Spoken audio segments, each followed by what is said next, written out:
Vice is the final film that's being nominated for Best Picture, and it surprisingly took me a while to get around to it. Now, I haven't seen Adam McKay's previous film The Big Short, but I am aware of how he turns what would normally be a pretty uncinematic narrative into an energetic, fast-paced movie that adds a lot of visual flair. But to me, this was very okay.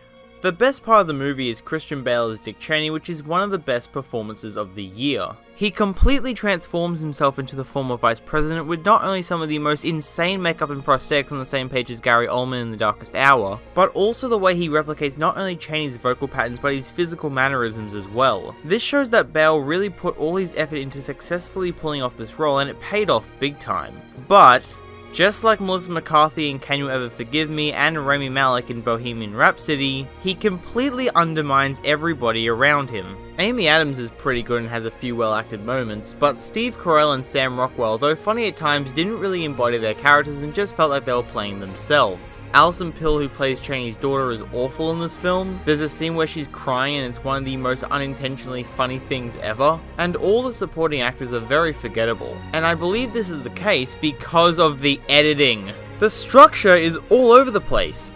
Sure, there are some funny moments like the fake credit scene and the narrator subplot, but there's no clear focus, and what should be a biopic on Cheney's life turns into the complete history of the Republican Party in the latter half of the 20th century. There are massive jumps in time that aren't presented in a way that conveys it to the audience, and some of the transitions feel confusing and out of place. The beginning is a good example. We cut from the first time we see Cheney being pulled over drunk in the 1960s through a long shot with what sounds like heroic music playing non-diegetically in the background, to 9/11. And the way the story is structured, it would have made a lot more sense if you started with 9/11 and then go back in time to see how he got there.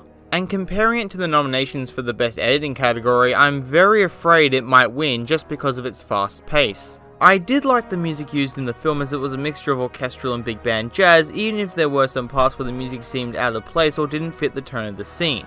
The screenplay is interesting, but there's so much going on visually that you're trying to process that it feels like sensory overload, and I honestly have nothing else to say after that. So to end this off, Vice is the equivalent of a school paper on a single topic which that one guy in class overanalyzes to death and puts in so much detail to the point where the original topic is a small fraction of the final product. I can't say I was bored, I was entertained throughout, and I will be giving it a second watch in the future, but I just think this was one of the weaker Best Picture nominations this year.